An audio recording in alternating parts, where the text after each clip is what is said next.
కోసం జైలుకి వెళ్ళిన శ్రీలక్ష్మి మీద భూమన కరుణాకర్ రెడ్డి గారు కామెంట్స్ చేయడం, ఒక డిఫరెంట్ పదజాలం వాడడం, నాటకి అని చెప్పి వ్యాఖ్యలు చేయడం ఏంటి సార్? వీళ్ళు ఎవరి మీద చేసింది? శ్రీలక్ష్మి గారి మీద. అవును. శ్రీలక్ష్మి ఎవరు? జగన్మోహన్ రెడ్డి గారి కోసం జైల్లోకి వెళ్ళాము.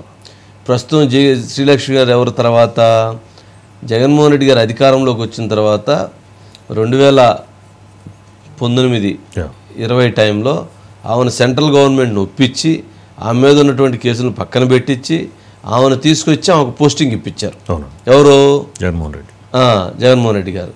మరి ఆమె ఆ రోజు మొత్తం ఎంఏ అండ్ యూడి మొత్తం ఆమె చక్రం తిప్పింది. మరి అంత చక్రం తిప్పినటువంటి ఆమె మీద భూమన కరుణాకర్ రెడ్డి గారు చేసిన ఆరోపణలు చాలా ఆశ్చర్యం కలిగించాయి.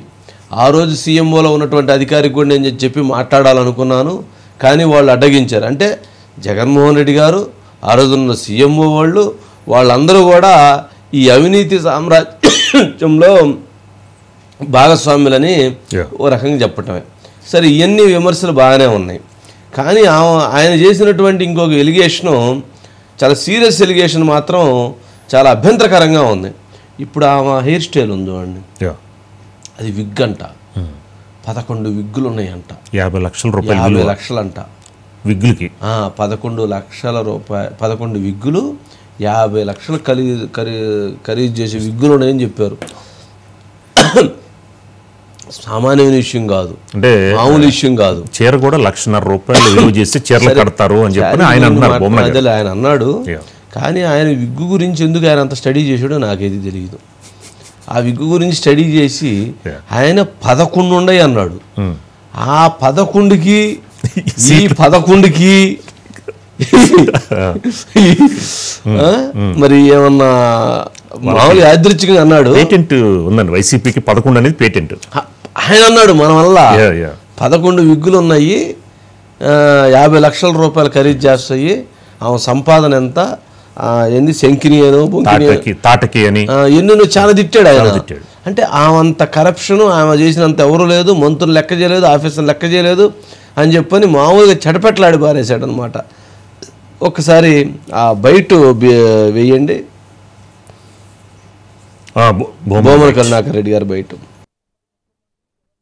ఓ పూతనకు ఏమాత్రము తక్కువ కాదు, లంకిణి కంటే కూడా చాలా విపరీతమైనటువంటి చేష్టలు ఉన్నటువంటిది. రోజు 1,50,000 రూపాయలకు పైన విలువ చేసేటువంటి చీరలు ధరిస్తూ 50 లక్షల రూపాయల కంటే విలువైనటువంటి విగ్గులు ఆవిడకు దాదాపు 11 ఉన్నాయి. ఒక్కొక్క రోజు ఒక్కొక్క విగ్గు ధరిస్తూ ఆవిడ దర్శనమిస్తూ ఉంటారు ఆఫీసులలో. ఆవిడ అసలు భూమినే కొల్లగొట్టింది అన్నటువంటి పేరు కూడా గాంచినటువంటి వ్యక్తి.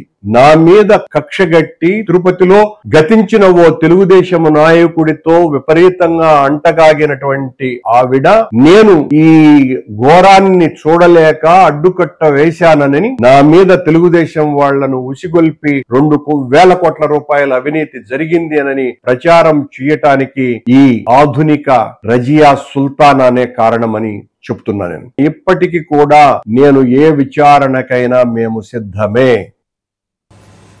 సార్, ఒక జిరాక్స్ షాప్ నడుపుకునే భూమన కరుణాకర్ రెడ్డి 100 కోట్ల ఆస్తులు వైఎస్ హయాంలో ఎలా సంపాదించుకున్నాడు అంటారు?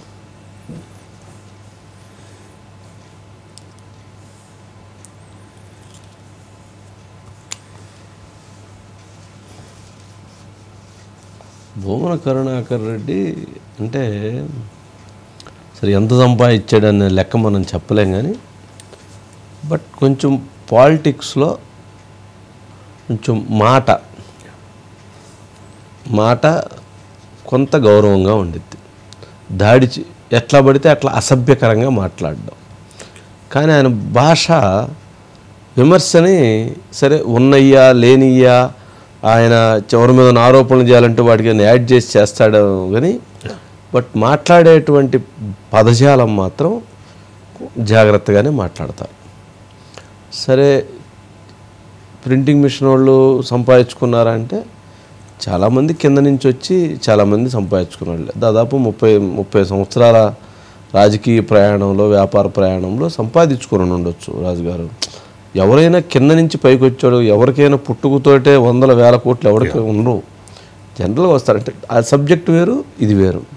అయితే ఆయన ఎలిగేషన్స్ చేసేటువంటిది మాత్రం చాలా జాగ్రత్తగా కావాలని ఇరికిచ్చే విధంగా ఆయన తీసుకొచ్చి వాటిని గుచ్చుతుంటాడు ఆయన. సరే, అదొక ఇది. అట్లాగే ఇటీవల బిఆర్ నాయుడు గారి మీద కూడా ఆయన చాలా చాలా దుర్మార్గమైనటువంటి వ్యాఖ్యలు చేశారు.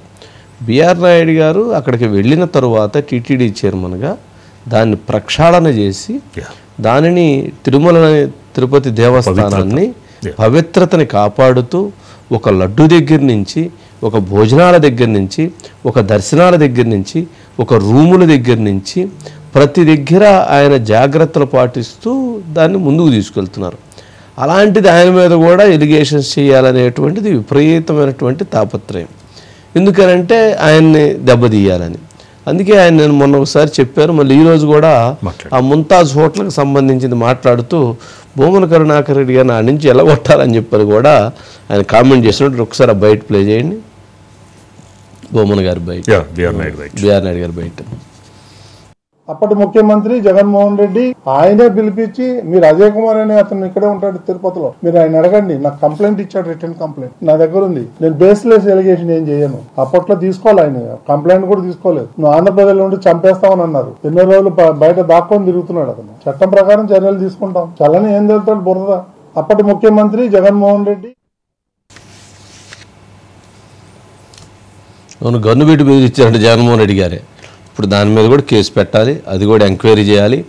నెంబర్ 2 ఎంక్వైరీ చేయాల్సిన సబ్జెక్ట్ ఏంటంటే శ్రీలక్ష్మి మీద కూడా ఎంక్వైరీ జరగాలి. రేపు మనం శ్రీలక్ష్మికి సంబంధించి ఆమె యొక్క అసలు ఎలా ప్రస్థానం, ఏ కేసుల్లో ఉంది, ఆమె ఎంత సంపాదించింది, భూమన చేసిన గారి ఆరోపణలో 11 విగ్గులకు సంబంధించి 50 లక్షల రూపాయల విగ్గులకు సంబంధించి మరి ఆమె ఆస్తుపాస్తులు ఎట్లా, ఏం జరిగింది, ఆ టైంలో MANDDలో ఏం జరిగిందని కూడా మనం కూడా డేటా తీసి మరి ఆయన చెప్పాడు కాబట్టి మనం మాట్లాడాల్సినటువంటి అవసరం కూడా ఉంది. ఎందుకంటే ఆయన ఏమన్నాడు, చాలా ముఖ్యమైన పాయింట్ అన్నాడు. ఆ రోజు CMOలో ఉన్నటువంటి అధికారిని కూడా ఒకసారి బయట ఉంటే ప్లే చేయండి. ఆయనే అన్నాడు మన వల్ల ప్లీజ్. గతంలో నేను CMOలో ఉన్నటువంటి ఒక సీనియర్ అధికారితో కూడా నేను మాట్లాడడం జరిగింది. నేను దీని మీద మాట్లాడతాను అని కూడా, కానీ ఆ రోజున వీలు కాలేదు. ఈ రోజున తప్పనిసరిగా నేను మాట్లాడక తప్పటం లేదు. అవినీతి అనకొండ లాంటి ఒక అధికారిని, మంత్రులందరినీ కూడా పూచిక పుల్లల్లాగా చూసేటువంటి అధికారిని, తిరుపతిలో మేము నూతనంగా రోడ్లు వేస్తున్నాము కనుక స్థలాలు కోల్పోయేటువంటి వాళ్లను TDR బాండ్ల పేరుతో దోపిడీ చేయటానికి, తద్వారా 100 కోట్లు నొక్కియటానికి ఆవిడ పన్నిన కుటిల పన్నాగాన్ని అడ్డుకున్నాము అన్నటువంటి దుగ్ధతో, కోపంతో ఈమె ప్రిన్సిపల్ సెక్రటరీగా ఉన్నప్పుడు CRDA పరిధిలో లేఅవుట్లు పర్మిషన్ కోసం కూడా 500 కోట్లు వేసేసారట. ఈమె మీద అర్జెంటుగా మొత్తం ఎంక్వైరీ చేసి ఇన్వెస్టిగేషన్ చేసి ఆమెను గనక ఇది చేయకపోతే చాలా ప్రమాదం జరిగేటువంటి పరిస్థితి ఉన్నట్లుంది. మోహన్ ఉన్నాడా? మోహన్, ఏంటి మొత్తానికి భూమన మొత్తానికి విగ్గులు పంచాయతీ తీసుకొచ్చి, సారీ అనకూడదు అనుకుంటా అట్లని, బట్ ఆమె మీద ఉన్నటువంటి కరప్షన్ ఎలిగేషన్స్, ఆమె మీద ఉన్నటువంటి గతంలో ఆమె జైలుకి వెళ్ళి వచ్చిన నేపథ్యం ఎన్ని ఉన్నాయి కాబట్టి ఆమె గురించి విమర్శగా మాట్లాడుతున్నాను తప్ప విగ్గుల్ని విమర్శించాలని కానీ లేకపోతే ఇంకోటి విమర్శించాలని కానీ కాదు. బట్ ఆమె మీద ఉన్నటువంటి చాలా ఎలిగేషన్స్, గతంలో ఢిల్లీ ఆమె ఎలా పోస్టింగ్ తెచ్చుకుంది, తర్వాత ఎలా వ్యవహరించింది, చాలా నెగిటివ్ ఉంది కాబట్టి ఆమెను ఆ విధంగా చర్చ చెబుతున్న తప్ప మరొకటి. ఏంటి మోహన్, ఏంటి ఏం జరుగుతుంది? బిఆర్ నాయుడు గారు ఫైర్ అయ్యారు.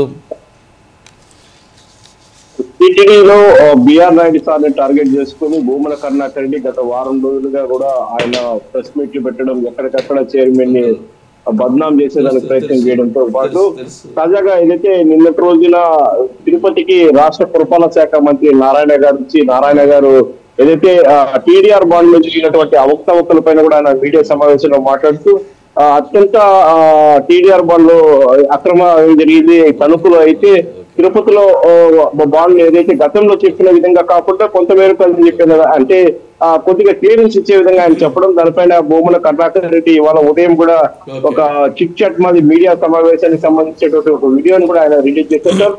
మాట్లాడుతూ కూడా గతంలో కూడా నేను చెప్పాను పీడీఆర్ బాండ్లో నాది ఎలాంటి అవకతవకలు, కాకపోతే 2 ఏళ్ల ముందే అప్పట్లో ప్రిన్సిపల్ ఏదైతే మున్సిపల్ శాఖ ప్రిన్సిపల్ సెక్రటరీగా ఉన్నటువంటి ఒక మాజీ ఇప్పుడు ఉన్నటువంటి ఐఏఎస్ ఒక ఆమె నా పైన ఉద్దేశపూర్వకంగా నెల్లూరుకు సంబంధించినటువంటి నాయకుల ద్వారా కూడా నన్ను టార్గెట్ చేయించి ఆమె మాట్లాడించడంతో ఆమె టార్గెట్ చేస్తూ ఒక ఆమెని అనరాని మాటలంటూ కూడా విగ్గు ధరించింది. 50 లక్షలు విలువ చేసే 11 విగ్గులు, రోజుకి 1.5 లక్షలు విలువ చేసే చీరలు కడుతుంది. మరోపక్క ఆమె చేసిన అవినీతి భాగవతులని ఆయన చెప్తూనే గత 2 ఏళ్ల ముందు టీడీఆర్ బాండ్ లో అవినీతి జరిగిందని కూడా ఆయన ఒప్పుకునేశారు సార్. చెప్పారు అంటే శ్రీలక్ష్మి గారు, నేను వ్యక్తిగత అంశాలు ప్రస్తావించకూడదు కానీ బట్ ఒక వరుడు కోసం సుమారు 1,000 కోట్ల రూపాయలు ఇవ్వటానికి కూడా వారు సిద్ధమవుతున్నారంటే వారి ఆస్తి ఏ స్థాయిలో ఉండిద్ది, ఎంత సంపాదించుంటారనేది చర్చనీయాంశమైన అంశమే. ఎవరికండి 1000 కోట్లు? సరే, ఇంకా ఎన్ని మనం అంతకంటే లోతుకి వెళ్ళకూడదు. వరుడి కోసం వాళ్ళ మ్యారేజ్ ప్రపోజల్స్ ఏదో ఉన్నట్లుండే ఇంట్లో పిల్లలకి, బట్ వాళ్ళని ఎవరిని మనం మాట్లాడకూడదు. కాకపోతే అంటే ఆ స్థాయిలో సంపాదించారు అనే విమర్శలు ఉన్నాయి. అంటే అంత డబ్బులు ఎట్లా వస్తాయి? యాక్చువల్లీ మంచి ఆఫీసర్ ఆమె నెల్లూరు జేసీగా పనిచేసినప్పుడుగా. తర్వాత ఎప్పుడైతే ఓబులాపురం మైనింగ్ కేసులో ఎప్పుడైతే అక్కడి నుంచి ఇన్వాల్వ్ అయ్యారో అక్కడి నుంచి ఆమె చాలా స్పీడ్గా వెళ్ళారు. వారి హస్బెండ్ కూడా ఐపీఎస్ ఆఫీసర్. ఆయన వెరీ జెంటిల్మెన్. ఆయన ఎక్కడ ఎటువంటి ఎలిగేషన్స్ ఆయన మీద లేవు. ఆయన మంచి ఆఫీసర్గా ఉన్నాడు, ఆయనకు మంచి పేరు ఉంది అందరిలో కూడా. కానీ ఈమె గారి మీద మాత్రం చాలా విమర్శలు ఉన్నాయి. రేపు ఒకసారి ఆ చాంతాడంత లిస్టు ఒకటి ఉందంట, అది రేపు చదువుదాం. మరి ఎందుకేనండి భూమన కరుణాకర్ రెడ్డి గారు వాళ్ళు వదిలేద్దాం, లక్ష్మికి వైసీపీకి సంబంధం లేదు అన్న వేలో ఈ వ్యాఖ్యలు చూడొచ్చు అంటారా? వైసీపీకి సంబంధం లేదని ఆయనకి ఎక్కడో ఆయన కడుపు మండింది, అందుకని ఆయన కాల్ చేశాడు అంతే. లేదా ఆమెకి ఇప్పుడు గవర్నమెంట్కి ఇన్ఫర్మేషన్ అంతా గతంలో జరిగినటువంటి ఆమె తప్పించుకోవటం, గతంలో నేను ఇస్తుంది అన్నటువంటి ఉద్దేశంతో కూడా వాళ్ళని ఇరికించడం కోసం అందుకని కోపంతో చెప్పుండొచ్చు. ఇవన్నీ ఒక ఎజెండాతో ప్లాన్తో జరిగేటువంటి అంశాలు. ఇవన్నీ చూద్దాం మనం రేపు మేడం గారి హిస్టరీ తెలుసుకుందాం. మనం చెప్పాల్సిన బాధ్యత మనకు తెలుసుకోవాలి, ప్రజలకు తెలియజేయాలి.